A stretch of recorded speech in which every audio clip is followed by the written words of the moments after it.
Well, I guess the title of this video is you need to check things out closer, or maybe trusting people too much.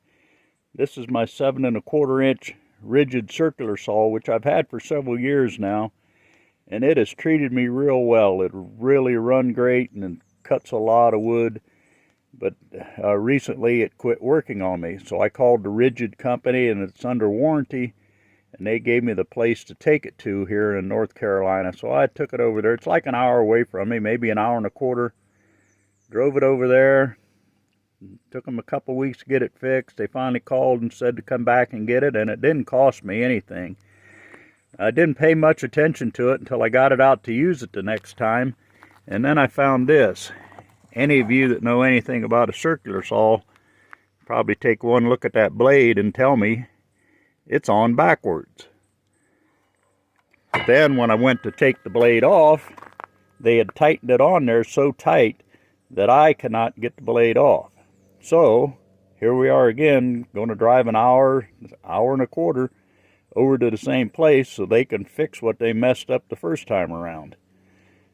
They're probably not going to be happy when I show up, and I'm going to make sure they're not too happy when I show up, but that's pretty silly if you don't even know which way the blade goes on the thing. Well, the first part of this video I talked to you about how I had taken my Ridgid saw over and had some warranty work done on it, and they'd put the blade on backwards. And I left it at that. When I took it back to them, they took it back and took it apart, and they found out that the pin that blocks the blade so you can get the blade off was bent. Well, it got bent because they had the blade on it so tight and backwards, as you recall. That's how the pin got bent. So they turned it into Ridgid again because that pin was no longer available, and I ended up getting a brand new saw.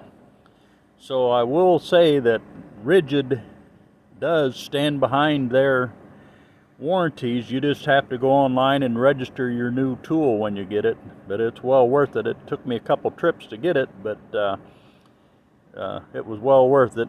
A little humorous thing about it though, when I took it back and complained to them that they'd put the blade on backwards and put it on so tight I couldn't get it off, the guy behind the counter suggested that maybe that blade had come from the factory that way. Well, I told him I'd been using that saw for 4 years, and it was highly unlikely that that blade come from the factory backwards. But anyway, the good part is, here's my brand new saw.